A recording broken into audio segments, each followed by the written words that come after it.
It's a great pleasure to see that more than 2,000 people have registered for this webinar.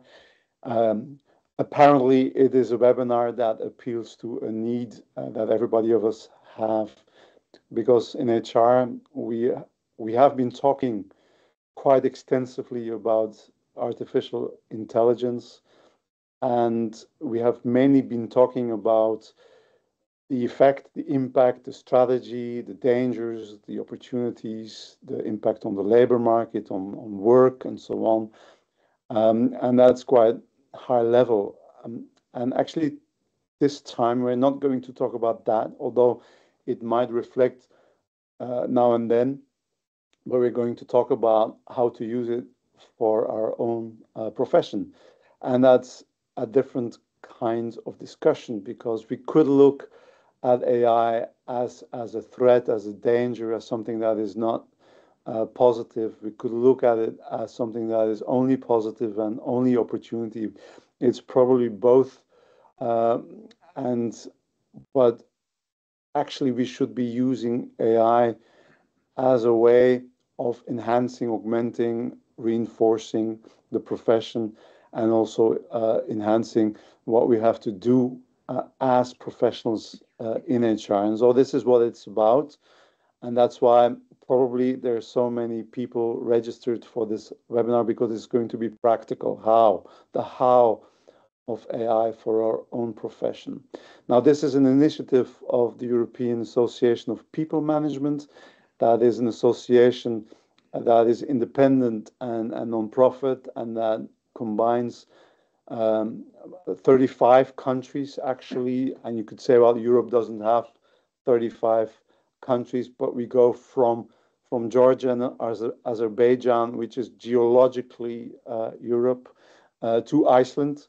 And so we cover that territory. And what we try to do is make sure that there is a platform for European countries to exchange on HR, but also to help the associations who are member of the European Association of People Management to develop, to thrive in their proper markets and countries. And so we've been there since, I guess, 1962, if I remember correctly. So that's more than 60 years.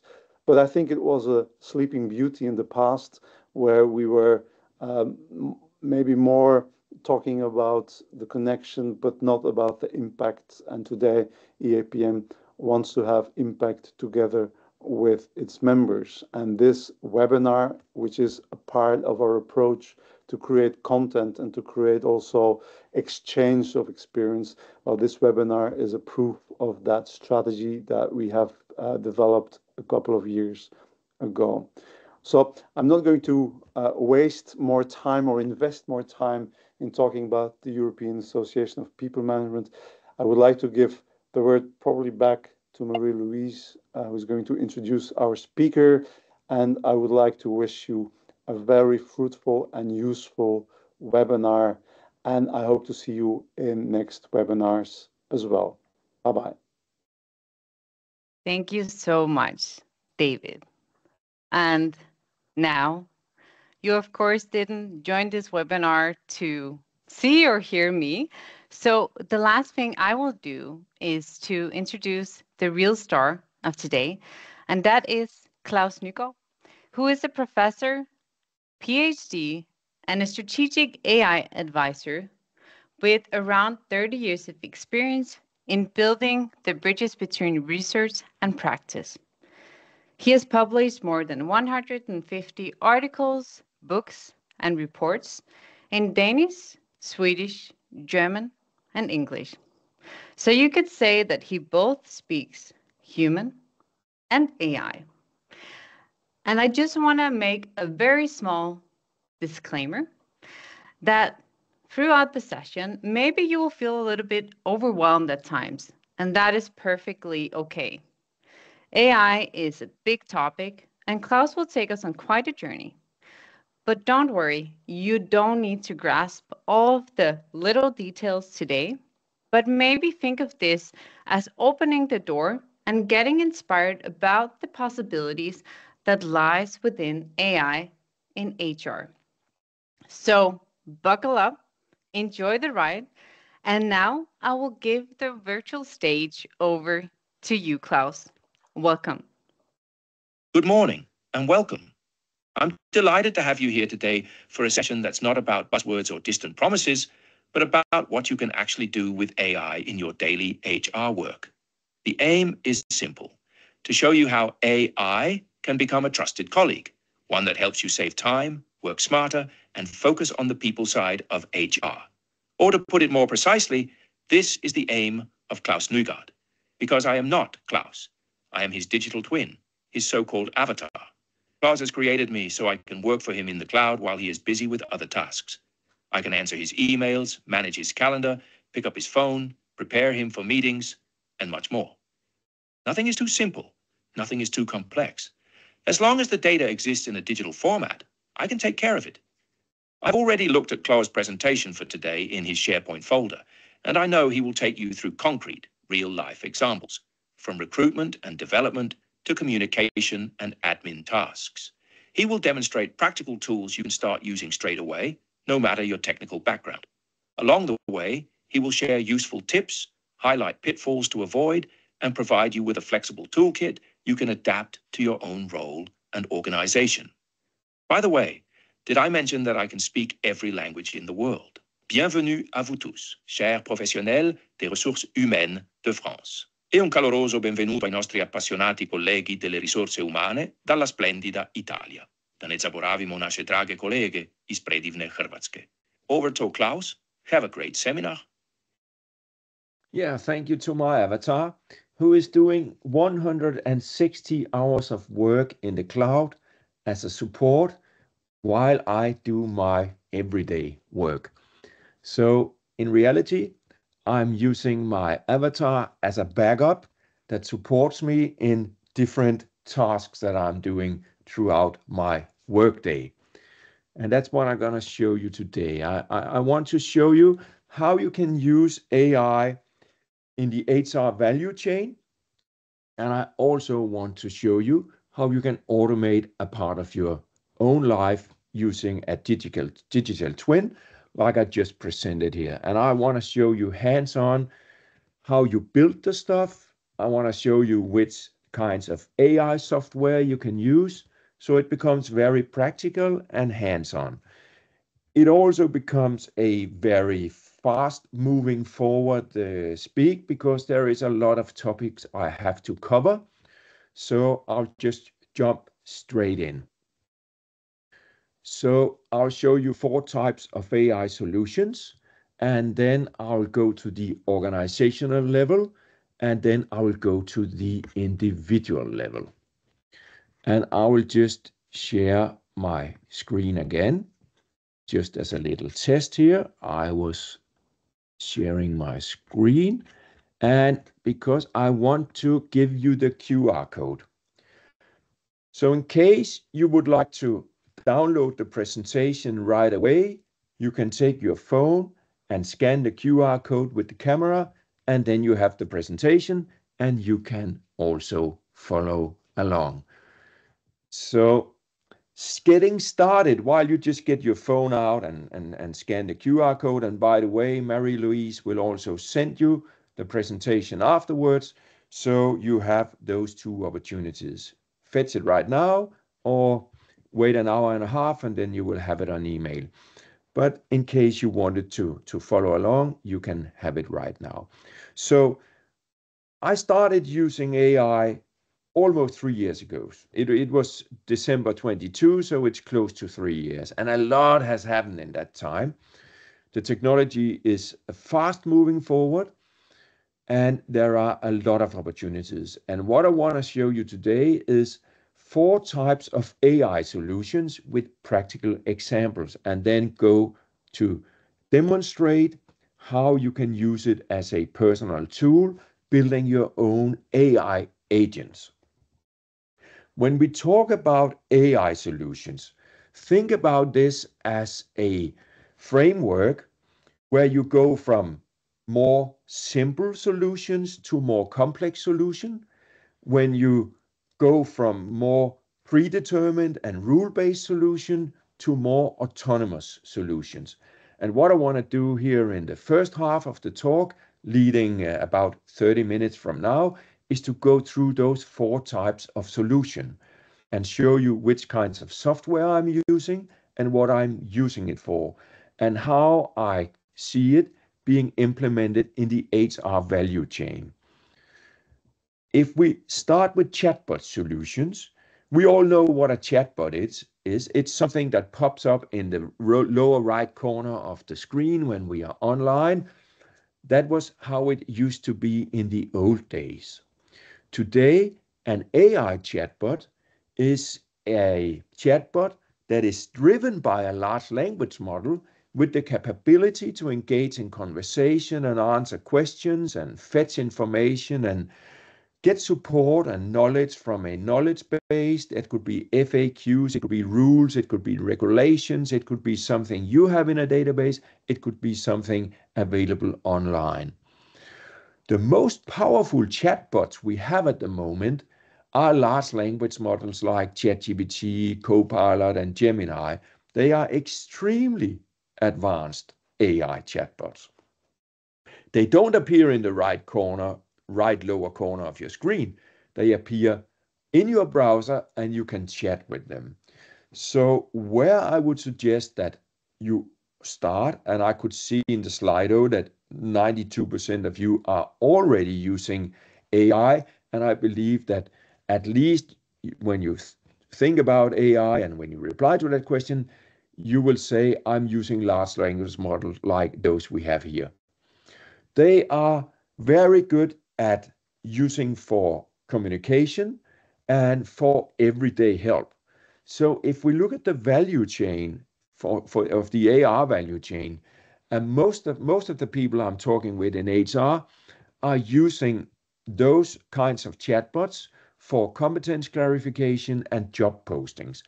And they will write things like which competences are relevant for a job as a project manager, or write a list of competences needed for a job as project manager, asking questions to clarify which competences do we really need to apply for and signpost when we write a job description for a vacant job.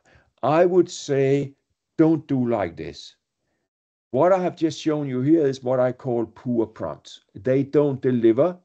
They do deliver, but they deliver on a very highly aggregate and general level. So what I want to show you here just in the beginning is the difference between open, generic questioning prompts and more detailed prompts. So the prompts I'm writing when I use the LLM as a chatbot are longer prompts. This is a relative short prompt based on what I usually write, but I have it here as a shorter prompt for you to see on just one screen. But what I do is I work very focused on my prompting technique, and I build in different prompting techniques in my prompts. So if I had a job as a project manager and I wanted the LLM as a chatbot to help me identify the competences needed for that person, I would tell it about what the situation was, what the background of the people, the person who were going to apply for the job was, and I would also ask for, as I do here, the DISC framework, and ask for key personality traits and competences across different categories: method, collaboration style, and personal foundation.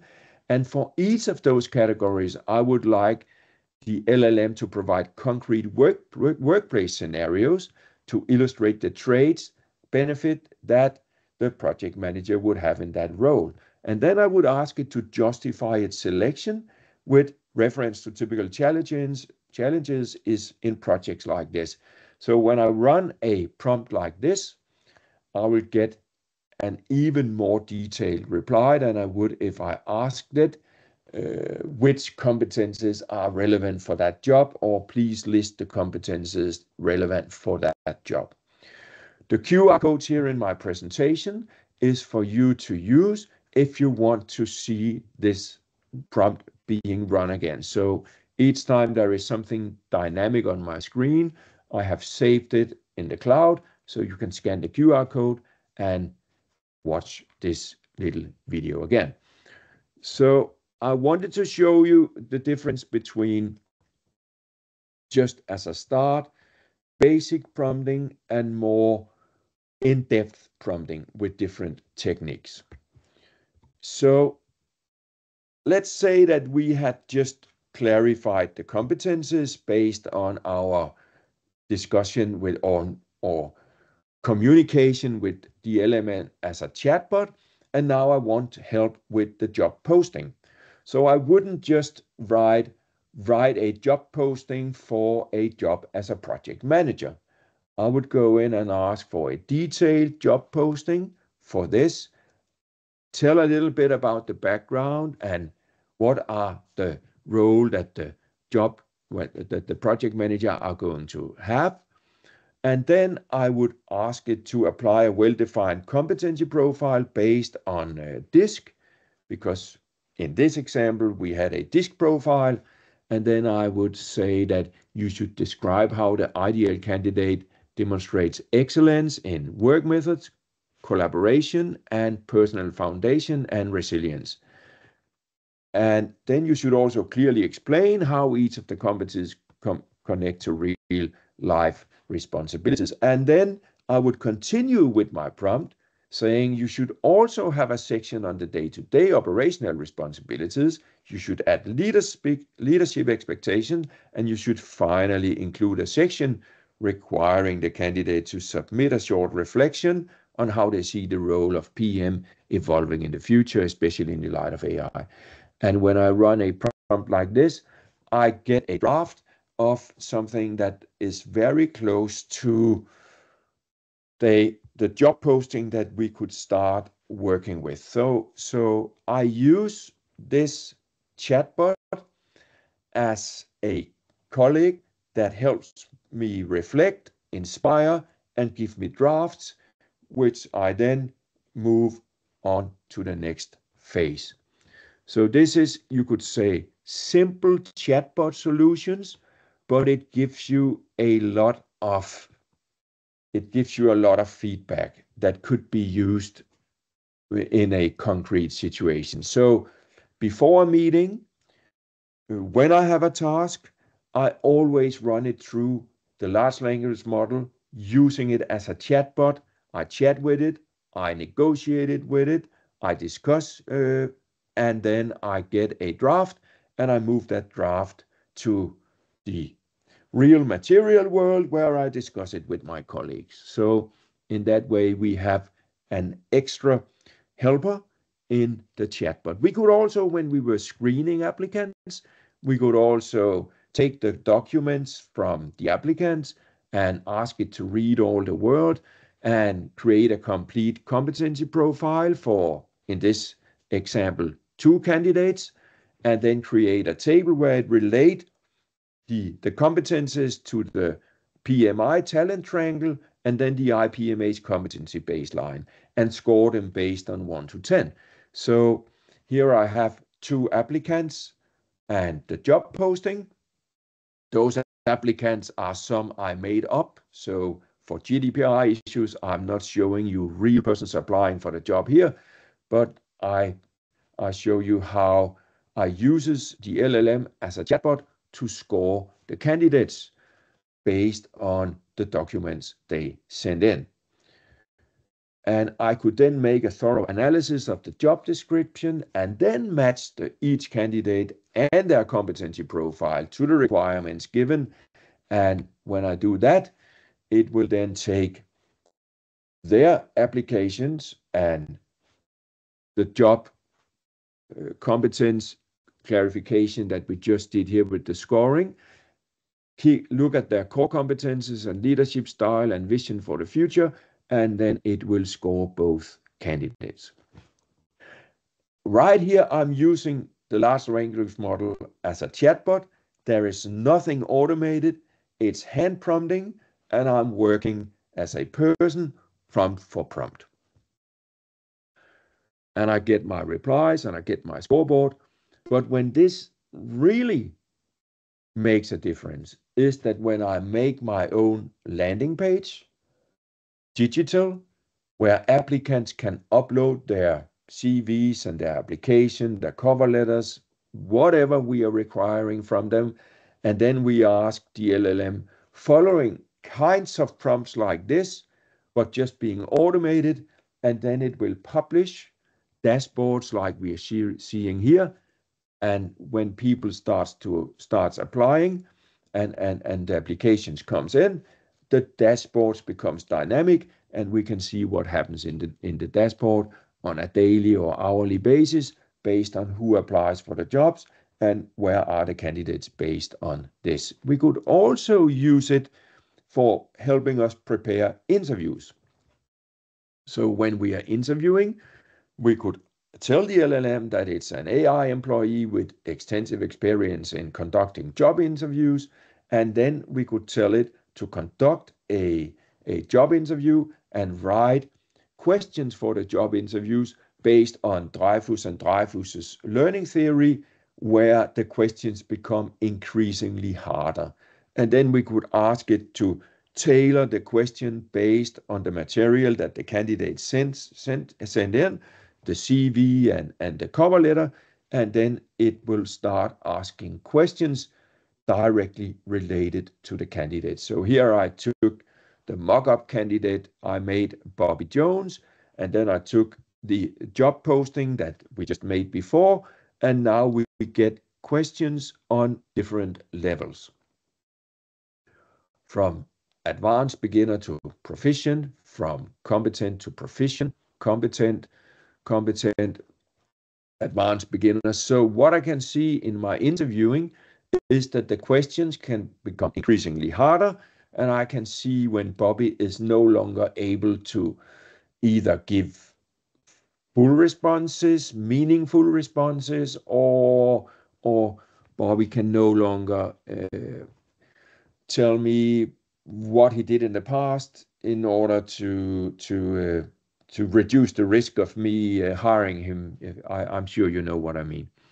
So the first scenarios, the chatbot scenarios here, they are kind of everyday hand-on prompting use of LLMs like Gemini, Copilot, ChatGPT, Grok, DeepSeek, whatever you're using. Now, if we move a little bit up on the autonomous side and the complexity side, we can introduce AI assistant.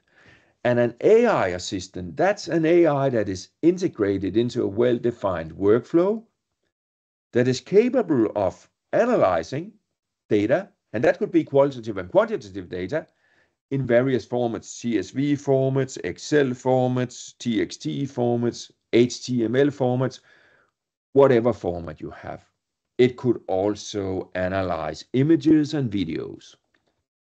It could analyze sound recordings. It's not only printed, digital, it's also spoken and visual data.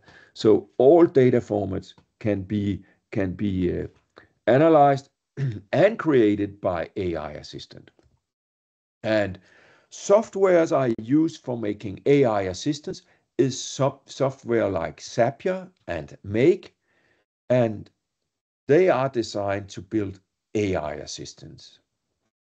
And here I have, for the screening part, built an AI assistant that can help me screen applicants as they apply. So here I have made an AI recruiter, and that's a landing page for a company, and they are recruiting people for the fishing industry in Iceland. And if you are an applicant, you can apply online. So you press apply now. There is an upload field where you have your name and you can attach your files. So you will attach your CV and you will attach your cover letter. You would even maybe attach an image, or we could also ask you to apply by a short 30-second video, a 1-minute video. So we could ask for any kind of format here. And what happens is that when a person presses apply now and submits their application, we no longer need to take it from the email box and send it to somebody in HR who are responsible for screening. We will actually let the AI assistant do the work. So we start with an HTTP module, and that's an HTTP module within inside the assistant software Make that is looking at our website. Is something happening at our website? And if something happens at our website, we analyze the CV and we either write a rejection letter or an acceptance letter and send it to the person. And if it's an acceptance letter, we update our Google or sheet or our Excel sheet or our database with the candidate data. The data I'm going to show you now is mock-up data. It's not real people. There is no GDPR issues in me showing you what I'm showing you. I'll just show you what happens when somebody applies on the website. So somebody applies at the website, the automation starts to run, it analyzes the CV, it's now writing an acceptance letter, it's sending it to the person, and it's updating our sheet. So if we go to our sheet, we can now see that it has added new applicants to our sheet, where they come from, where their background is, which skills they have, how many years of experience. Everything is taken out of the material that they submitted. It's analyzed by prompting, and it now gives us the sheet. It could also be a database. So you can build assistants in make.com, and you can also build, and in Zapier, and you can also build AI agents. An assistant is one that takes data, analyzes data, and pushes it to other databases. Like it pushes it here. It pushes it, right? Takes it from the CV, it analyzes it, and it pushes it through email and into the Google Sheet. But it could push it into other pieces of software. It could write in our Slack channel that, hey, HR team, we have just had an applicant apply for this job. It seems very promising. The candidate is scored by AE on this and this. Is there one of you who would like to phone up that person? And it could even apply that task to a HR person and add it to their calendar or add it to the project management tool, and it could even calculate the minutes or hours spent on this task and update our budget in the HR department. So we can add modules to our assistant, so it moves data, it sends data, it analyzes data, and it changes data. Now, we could also go a step further up on the complexity chain and the autonomy dimension, because we could make an AI agent. And an AI agent is also integrated into a workflow like the assistant is, but we give the agent the autonomy to operate our IT systems and make autonomous decisions regarding those systems as it solves the task. So the agent has a form of freedom to operate in our ecology of software that the assistant doesn't have. If we look at large language models like ChatGPT and Gemini, they right now contain highly advanced AI agents. If you go into GPT-5, for example, and in the field where you write your prompt, press the little plus, then you will have the agent. And what you can do with that agent is you can use connectors to connect that agent to your mail And you can connect it to your Microsoft SharePoint. You can connect it to your Google Drive, to your Dropbox, to your HubSpot, and other different connectors. So you can ask ChatGPT's agent to open up your software. Then you will write your password and code. And then once you have logged it into your software, it can do the task for you as a highly advanced AI. Tools like Manus AI and Genspark are native built AI agents. They are not large language models as such, but they are agentic tools that has built-in agents that uses different large language models to solve the challenging tasks that you give it. So I use Genspark and Manus AI for more far-reaching research and operational tasks. And then I log it into my system and it can operate my system, and then it can solve the task for me. You can also use software like Zapier and Make and N8N, which is also designed to build AI agents. So here you can build your own AI agents, and that's what I'm going to show you in the second part of this talk, how I hands-on build my own AI agents. And I'll show you an agent that can reply to your emails, an agent that can write meeting minutes based on sound recordings I make on my phone during the meeting, and an AI agent that onboard me to my job, to my meetings. If you wanted to use AI agents, you could, for example, use it when people apply for a job. So what I have built here is an AI phone agent. I have an AI phone agent in my phone. So when I'm in a meeting like I am now and my phone rings, the AI agent will handle the phone call. And then the person who phoned me up will get a text message back with a summary of what they agreed in the call, and I will get a text with a summary of what was agreed in the call and the phone number for the person if I have to phone back. This HR assistant in English I built in about 5 or 6 minutes. So after 5 to 6 minutes, I have an HR assistant that can answer the phone when people phone in and ask for details about the vacant job position. Let's try to hear a conversation I had with it earlier this week. Hello, you've reached Out Company. How may I help you? Hello, I have a question regarding the vacant position as project manager. May I have your name, please? My name is Klaus.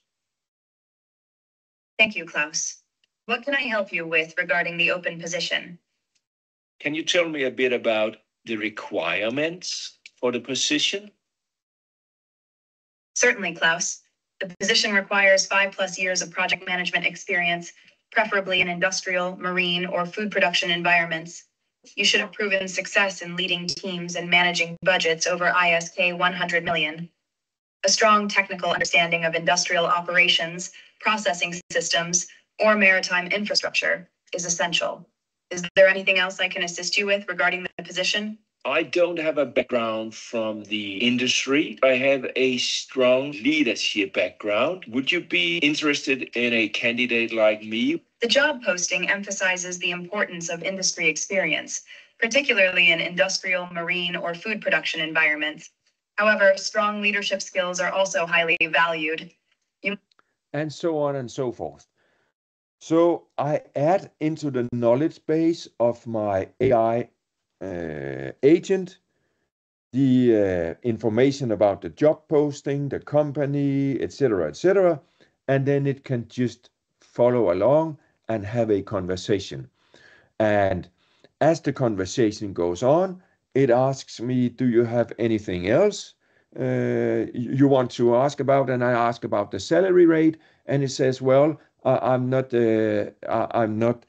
able to tell you the salary for that position, but should I ask my human colleague to phone you up? And then they negotiate based on my calendar, what time, and their calendar, what time that call can be. And that negotiation and that communication is something that the agent, which is powered by a large language model, is capable of doing autonomously on its own.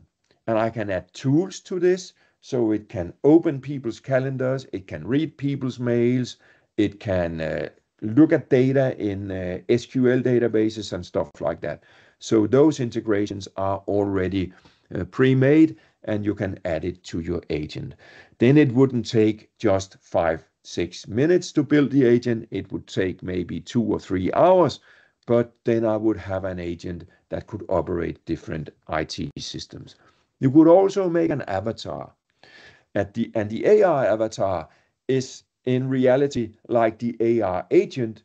It's just personified by something that looks like a human being. So it's a digital representative of a person able to operate IT systems. So in the beginning of my talk today, I showed you my AI avatar, and here we have an AI avatar that I have built for onboarding people when they have started in their new job. Software I use for avatars is HeyGen and Synthesia. They are the world-leading softwares for building AI avatars. You can make your own avatar, or you can choose between predefined avatars. So in the second half of my talk, I will also show you how I hands-on make a presentation with an avatar and how easy it is for you to get started.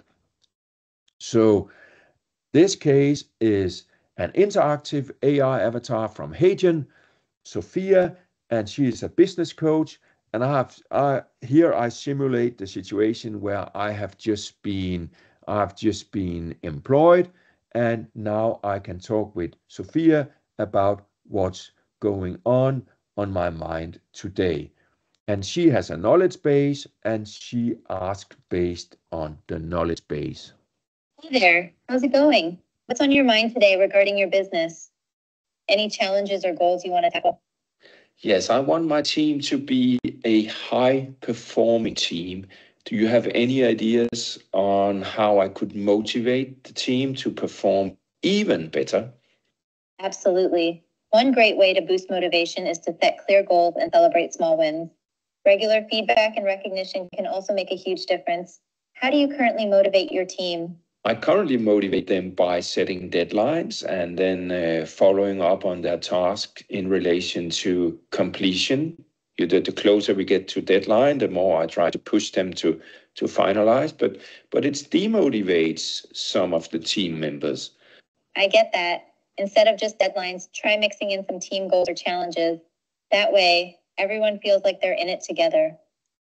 So what I can do here is I can actually fill in the knowledge base of my AI avatar. It can have rules, it can have books, it can have regulations, it can have policies, and then it can also have a training program so that when I onboard people, I can do interactive training. So the training just gets harder and harder as they get into the job. So those were the 4 types of AI solutions: chatbots, assistant, agents, and avatar, shown with a few examples from the HR value chain. And now we open up for Q&A. And in the second session, I will show you hands-on how to build 3 AI agents and how to make your own avatar presentation. Thank you so much, Klaus. And I can see there's already a lot of questions, but what I would like to do is just give all of our participants around 30 seconds to go in and maybe vote for the questions they would like you to answer first. I will, of course, read it out loud, or write the question that you want to ask Klaus. So I'll just give you 30 seconds of silence before we're going to start this Q&A.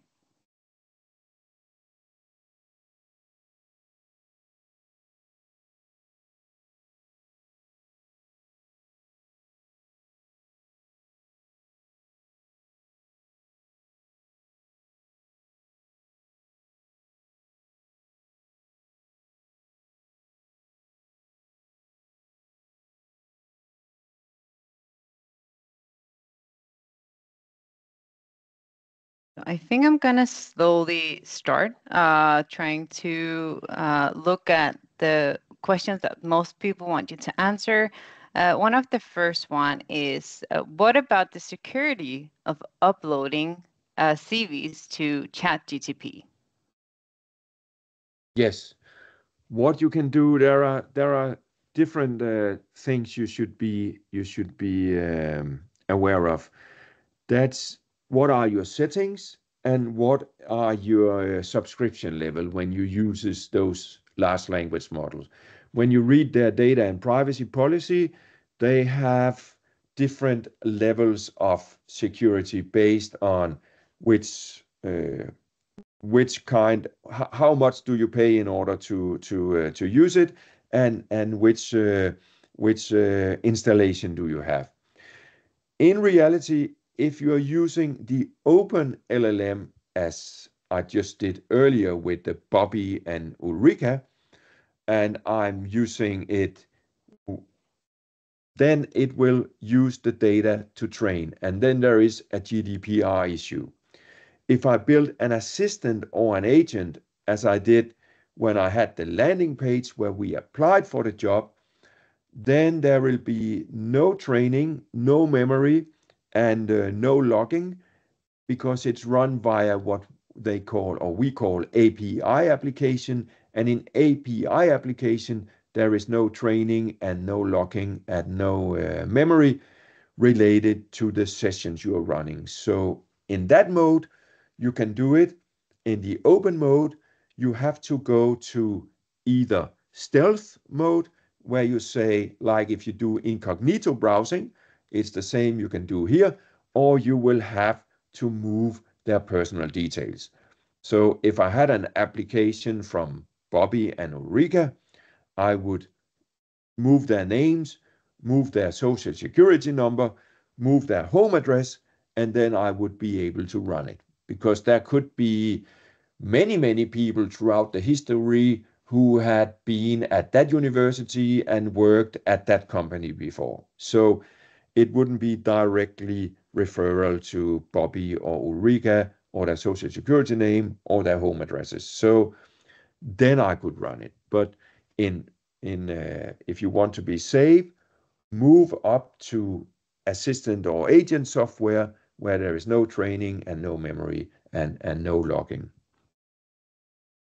Thank you so much. And moving on to the next question is that if the company uses AI for screening applicants and the selection process, and candidate uses AI for writing their application, which we know they do, how can we be sure that we're hiring the right candidates that will perform in the job? Is it just AI communicating with AI on both sides of the table? Yes, for a start, it's AI communicating with AI. And the AI will then most probably say, well, this is a very well-written application. So the scenario I'm opening up for here is that if you have 200 people applying for a job and you have 10 vacant jobs a year, it's 2,000 applications and even more. Some of you will have many, many, many more. So you use this AI as the first screening, and then you get your scoreboard automatically and with the AI assistant or the AI agent. And then what happens is that you say, those top candidates are those that we really need to interview or look further into.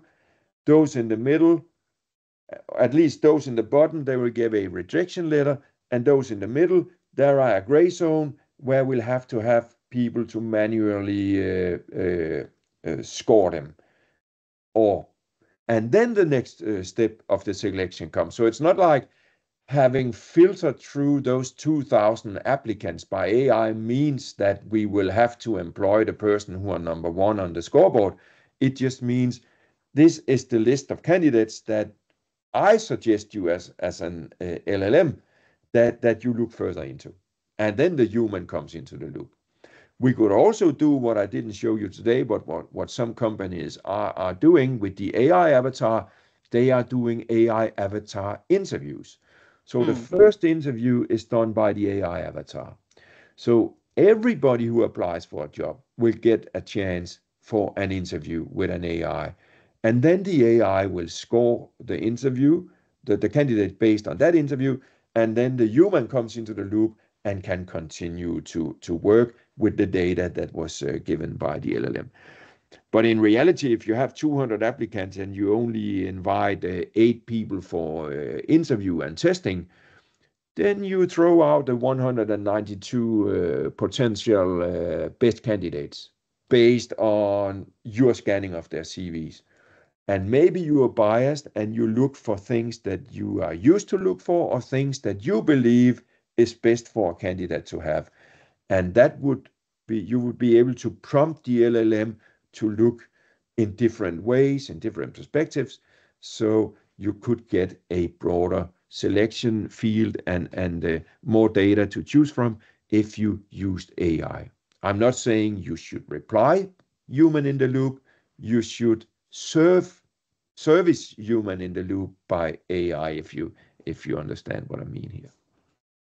And maybe also what could be interesting to focus on is that, you know, you as an organization and you as a person also decides like how far do you want to take it. So you're showing that, you know, the full scale, if you want to do it full blown, there's many opportunities, but you as an organization, you know, probably also need to figure out like where do you want the human touch? So where in the process do you want the human touch to come in? And also, you know, where should the human person also be available, you know, for connecting? For example, like you talked about, you know, that you can talk to the organization about the job, the AI agent, that you can ask them about this.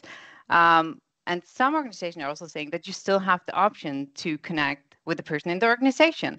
But some people, you know, like the option to talk with AI because they just really want to figure out if this is the best fit for them, and they don't want to come across like unknowing or, you know, give a bad impression to the person that they in theory at the end want to talk to. So that was just, you know, also my reflection that you also need yourself with the organization present here today, figure out like what do you see as the opportunity for you guys. And now moving on to the next question is, I know we have all seen that, you know, some of the what ChatGPT comes out with is something that could be made up, so misinformation.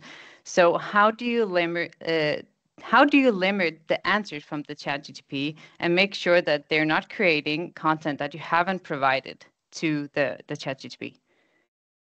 Yes, that's all in the prompting. So the main competence that I'm in reality arguing for here, that is underlying all the solution I'm showing you, is the prompt. Mm-hmm. And if I have a prompt where I ask the large language model to analyze a CV, and I ask it to take precisely, to look precisely at what is in that CV, it will not hallucinate and write something that is not in the CV. But if I ask it, because it's a very detailed document and the prompt asks it to go into that detailed document. But if I upload 200 CVs on my drive and ask it to find things in those 200 CVs, it can mess up a thing from one CV with a thing from another CV, because it have a large pool of data and it's pulling it out and it's using statistics and probabilities. So I have to do an iterative process where I run each CV as a time. It's like you don't upload 3 PDF documents in the same prompt and start prompting. You upload one PDF, tells it what's in the PDF, why should it read it, what should it look for when it reads it, and then you are in a negotiation or in a conversation with it about that PDF, and then it will not hallucinate based on that PDF. So it's prompting technique and how you set up your agentic workflow with different kinds of prompts. And you can also do fact-checking prompts that fact-checks what came in the previous step and then go and checks it against the CV. And then if there should be a mistake, it will be caught and then it will be corrected.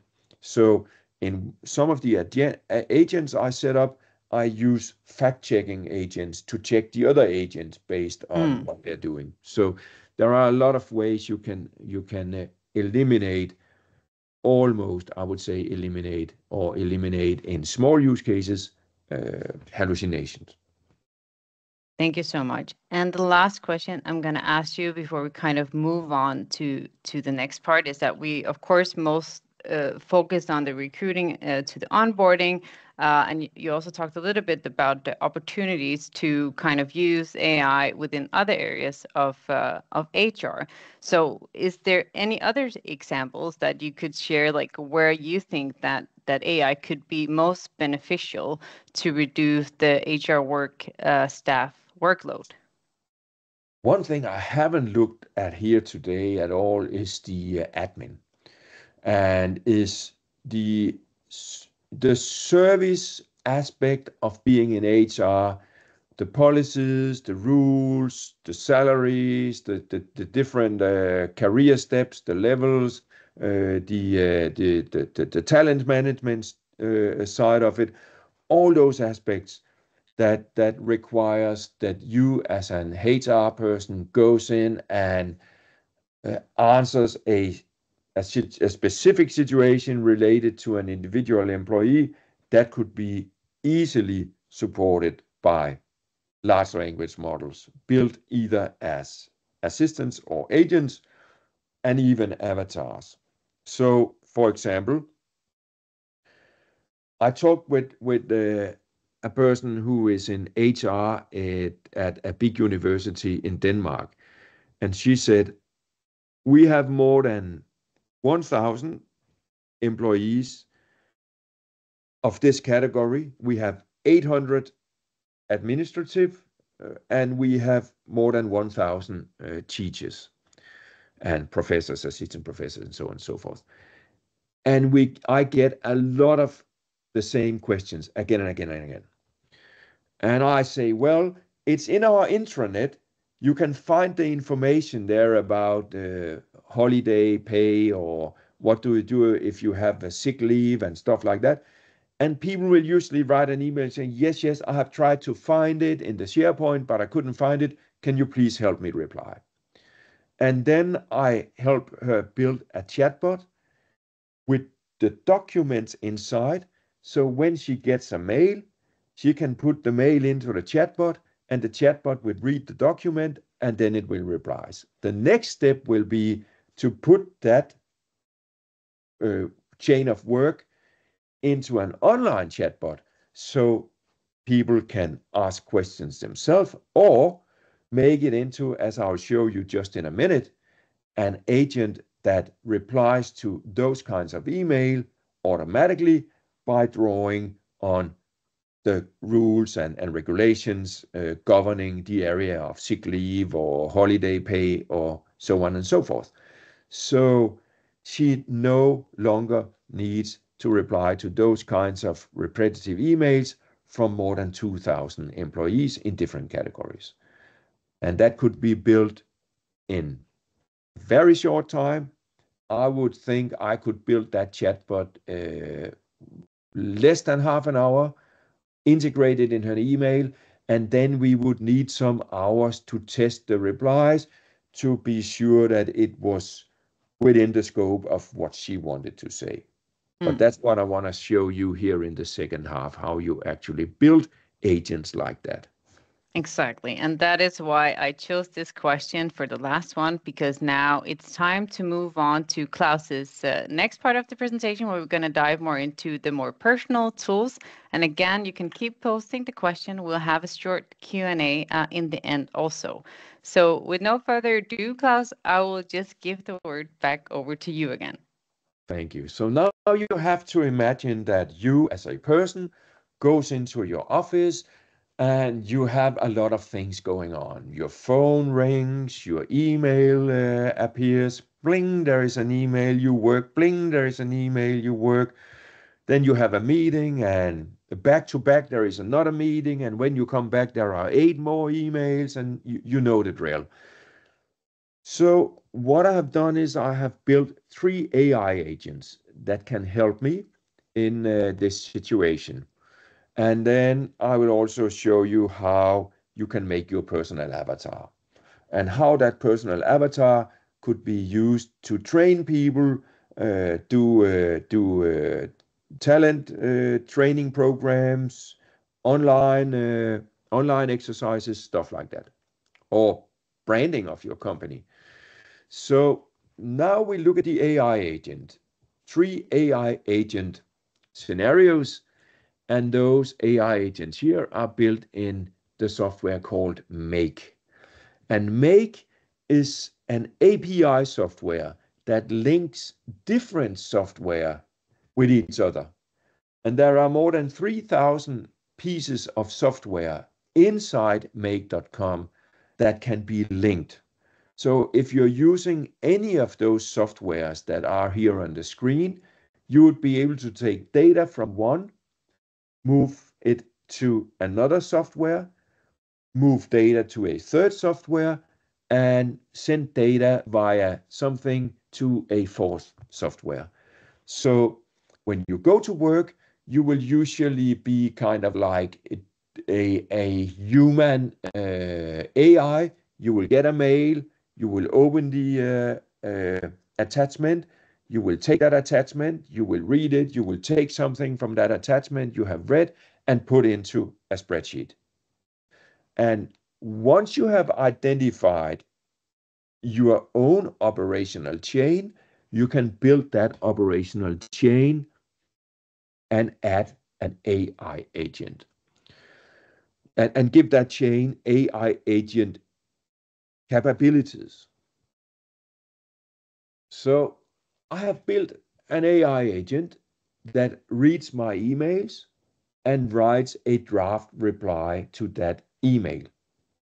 And I send an email to myself just to show you how it works. I consider watching your keynote by EAPM.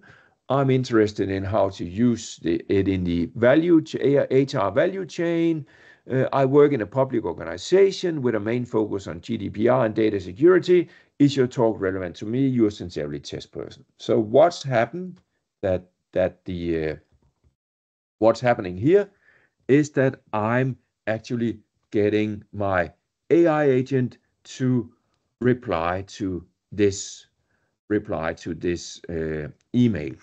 So for some reason, my AI agent isn't appearing, and it might be because I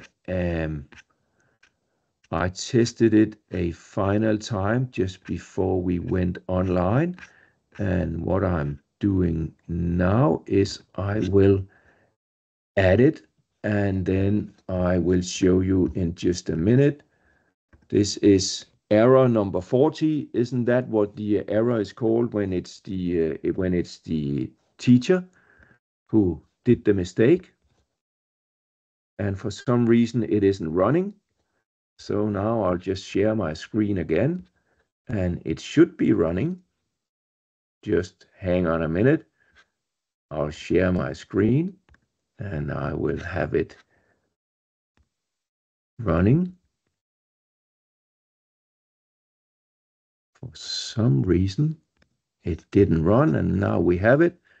So it should be up and running in just a minute. You can see here how I'm working hopefully to start it right where we were.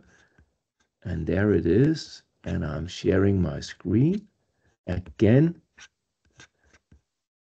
This is the part of the recording you can just skip when you watch it again. And now I have my screen up and I will share it here. And here is my email. And now you can see what happens when I run it.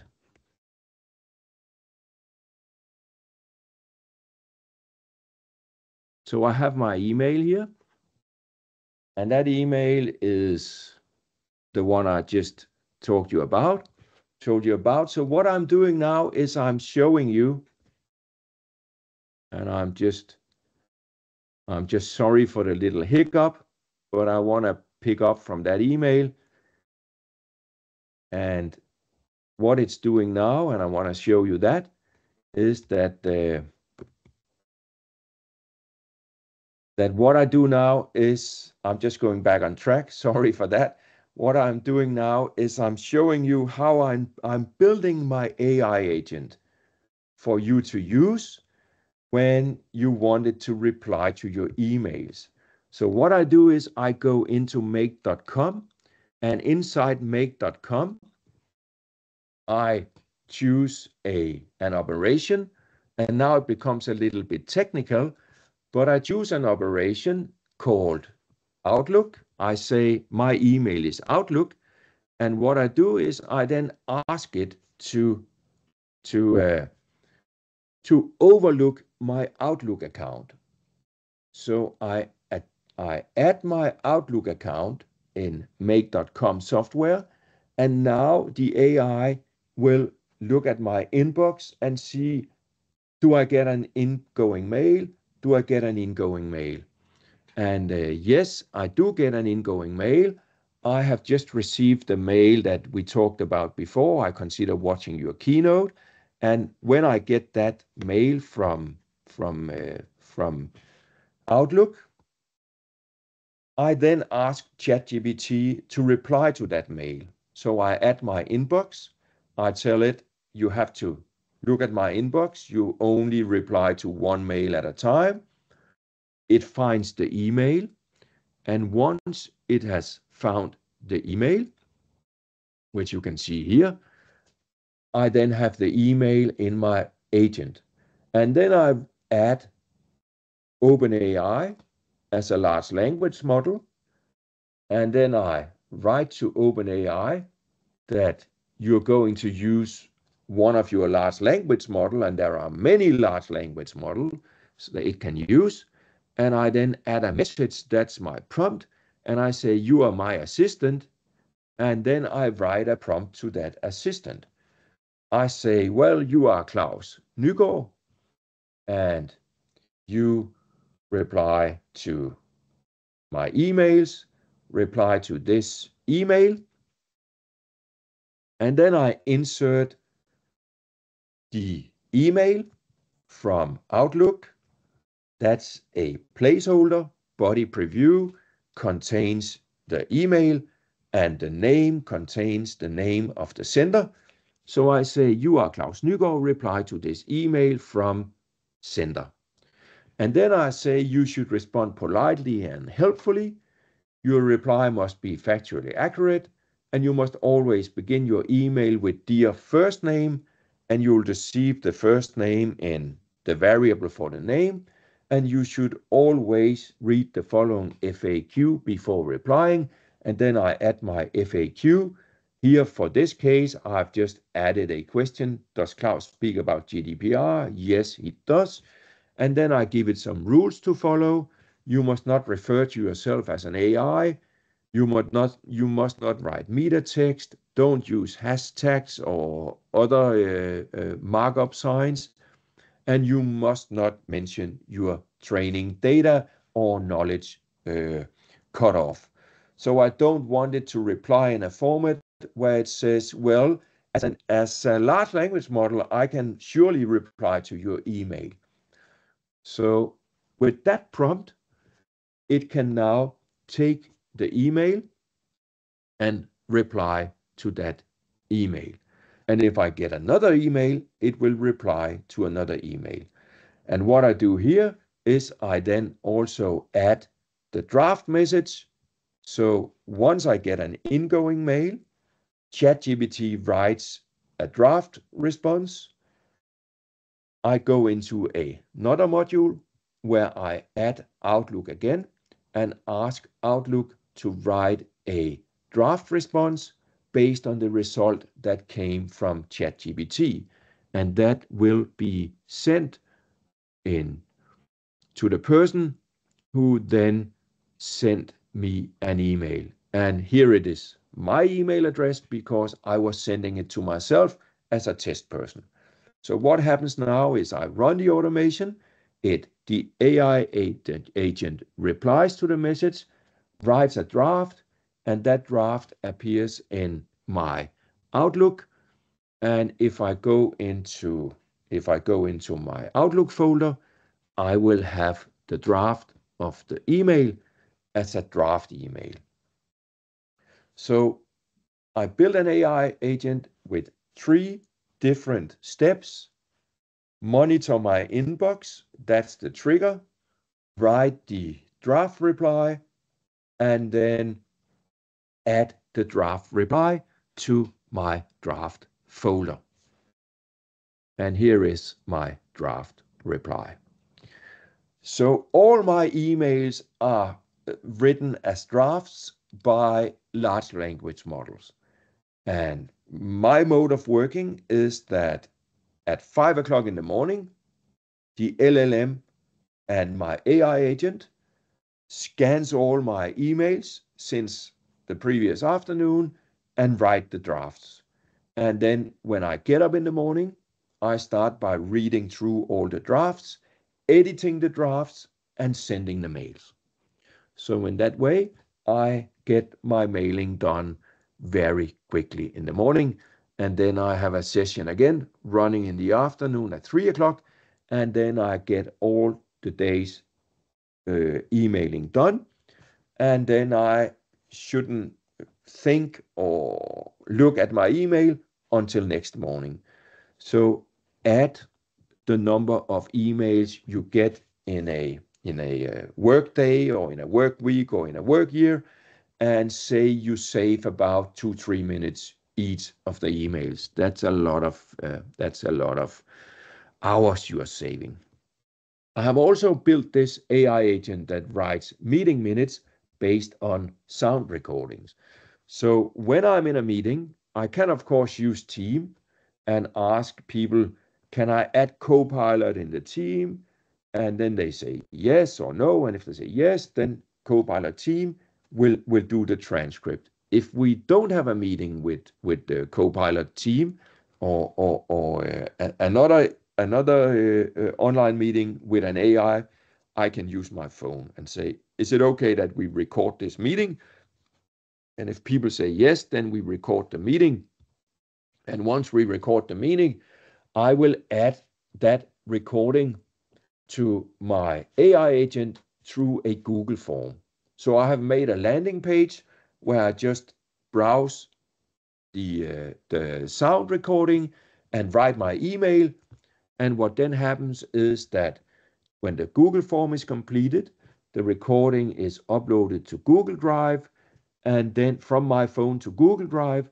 And when it's in the cloud in Google Drive, I can upload it to Assembly, and Assembly AI can transcribe it. And then based on that transcription, ChatGPT will write the meeting minutes and email it to me. And again, here is the transcription. It's in the meeting in Danish, but I have asked it not to write the transcription in Danish, but to write the meeting minute in English, and then it's now writing the meeting minutes. This AI agent here, the agent is ChatGPT, and it writes the meeting minutes.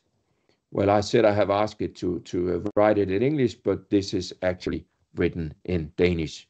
So I didn't ask it to write it in English, but it has written it in Danish. And I get my email, and here is my executive summary from the meeting, a statement of the discussion that took place, and a summary of the decisions that were made, and what are the next steps. So based on the discussion, this is what we get based on the recording. I could also ask it, which I have done, to prepare me for meetings. So imagine that you are going to a meeting, there is an agenda at that meeting, and that meeting agenda will that meeting agenda, and that meeting agenda will have some different there are some different attachment to that meeting, appendixes that you have to read, and you maybe have a meeting back to back, and those meetings you have back to back, they prevent you from actually having the time to prepare fully to that meeting. So again, I have a little hiccup with my previous recording here that will not run. The thing is that those screen recordings I'm sharing you here, they are so enormous. They are several hundred megabytes and several gigabytes. So when I implement them directly in PowerPoint and we are running online, there are presumably some hiccups. But I can assure you that when you have the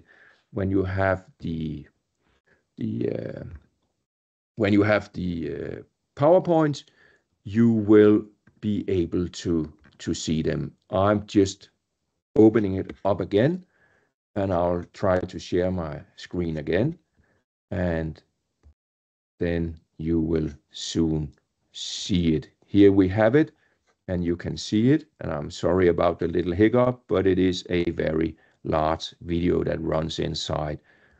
And even though we tested it before, it obviously lost the connection here. So and I just want to give you a 3 minutes heads up, Claus. Yes. So what we are doing here is we are now watching my Google Calendar, and when a meeting appears in my Google Calendar, there is a technical setup, but what happens is that the AI agent will write an executive summary of the appendixes that is following the meeting along with the agenda. So what I get here is I get the appendixes, summary of that. That's maybe here it's a report in 60 pages. It's giving me a summary, and then it's writing 10 research questions that could be important to research for me before I go to that meeting. And those research questions are then sent back to the AI agent who is doing the research. So ChatGPT will do the research, and once ChatGPT have done the research, it will then reply to the research and send it to me as an email. So what happens is that once the research is done, I get an email, and here is your email, and there is a link to the research being done, and here is the research done from the AI agent regarding the meeting we are going to attend, or I'm going to attend. So an AI agent that prepares you for meetings and do background research is another beneficial AI agent I have. The gains are, of course, it's 100% autonomous. It's fully compliant with the privacy and data policies of Make.com and OpenAI. There is no logging, no training, no history in API calls. The pain is you have to build it yourself, and you could lack the human in the touch. And sometime, if the material or questions are a bit out of scope, you will get kind of like unsuitable responses in unusual situations. Finally, the last 2 minutes, the personal avatar. I'm here using HeyGen, and I'll just show you very briefly how I write a manuscript and how I change the avatar, so you can see how easy it is to make communication in many different languages with different styles and avatars. In a world where technology drives progress, your business deserves the power to innovate and grow. Welcome to a future where this lies technology that empowers. So this is a Discover template. cutting-edge tools. The power of IT solutions is always within reach. The power to scale raw. And based on that template, I can now create my own. So I can say, welcome to our company. We are pleased to have you on board as a new colleague, as our new colleague. And then I will say that this short video, I'll introduce you to our organization and policies. Welcome to our company. We are pleased to have you on board as our new colleague. In this short video, I will introduce you to our organization and policies. What I can do is I can also change the avatar. And now I change the avatar to myself. So I choose my avatar and change it to my avatar. At the heart of every thriving business, And now, technology that empowers. and now Discover my cutting avatar. edge. Now my avatar is doing the speaking. And then I generate the video. And once I have generated the video, Welcome to our company. I see the We are result. pleased to have you on board as our new colleague. In this short video, I will introduce you to our organization and policies. At the heart of every thriving business lies technology that empowers. Discover cutting-edge tools designed to solve your toughest challenges efficiently. With our solutions, So you can see that it's only your imagination and your time that sets the limits in this world. There are so many opportunities you can use, and I'm certain that, or hopeful that some of the scenarios I have shown you today hands-on will inspire you to start using AI in your own work even more. Thank you so much, Klaus. And we do have 6 minutes left, so I'll just dive straight into some of the questions that we have. The first one is, what's your opinion on the effectiveness of Copilot? Well, Copilot is very good for integrating into the Microsoft universe. You can fetch data from your SharePoint. You can build agents that are linked to Power Automate that can make triggers and stuff like that. The thing is that Microsoft Copilot is, should you say, built into Microsoft and therefore in a kind restricted. If you use other LLMs, you can open up to different kinds of software. So when you use AI agents in Zapier, you can open up to 7,000 pieces of software. When you use a Copilot within Microsoft, you can open up to a more limited amount of software. So that's the difference. But there is a higher security. You run on your own tenant, on your own SharePoint and stuff like that. So it's a trade-off. Thank you so much. And the next question is also more like all of these systems that you have mentioned, did they work well in all languages, or is it like mainly English? Well, I'm from a very, very, very small country with a very, very small language, Danish and Denmark. And it works perfectly well in Danish. I have checked it in English and in German, and I think it works perfectly well in English and German too. And I would, as I read, it says this LLM is capable of handling all languages of the world. So, but it would be up to your language, up to you to decide whether it's good enough for your language. My expectation is that it is. Thank you. And moving on to the next one is then how should company embrace the new AI technology? Should it be IT or HR that should be kind of the product owner to drive the AI? Yes, I think it should be HR. IT, and this is not to offend anybody. I know that IT have the capabilities of everything related to IT, but we also see in many companies in Denmark I'm working with that IT is governing based on the old paradigm. So it will be how our servers and our cables and stuff like that was set up in the past will be limiting what is possible to do in the future. And right now, the future possibilities is moving so fast that it's not about having people who are governing IP addresses and cables and passwords who are setting the limits for what we are capable of doing, because then HR will be moving very slow. So it should be HR who have the imagination and be who are the guiding staff for what the AI policy should be in our company and how we implement it, and how we if we're inside Europe, how we develop talent according to chapter 4 in the AI Act from EU. And that should then be done in cooperation with IT.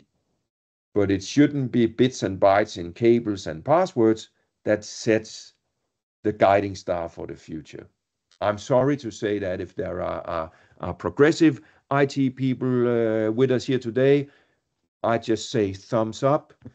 You know what I'm talking about. If there are if it's the old paradigm. So I think HR should be the leader of the new paradigm, and also should be the one that do the talent development and management, talent management within the AI in the company.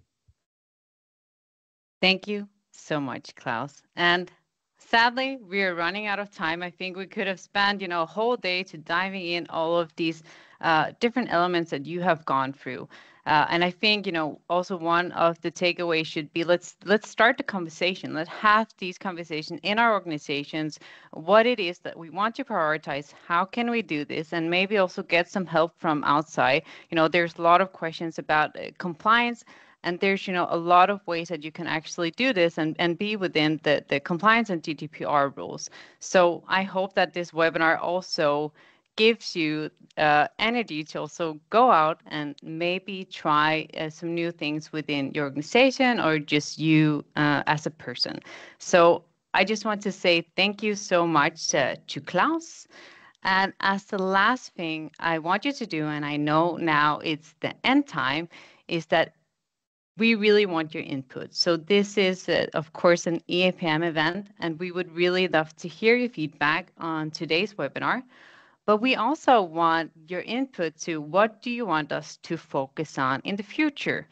Maybe we should have a whole day of concrete examples from organization, like how are they working with AI compared to leadership development, communication, again, recruiting. And if you also have an interesting case in your organization, you're also very welcome to write, I have something that I could maybe share.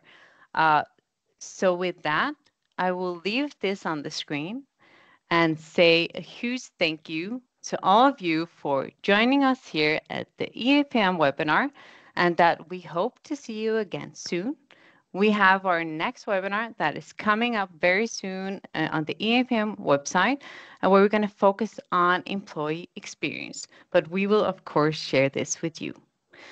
So with no further ado, I want to say thank you so much for joining and have a nice day. Bye.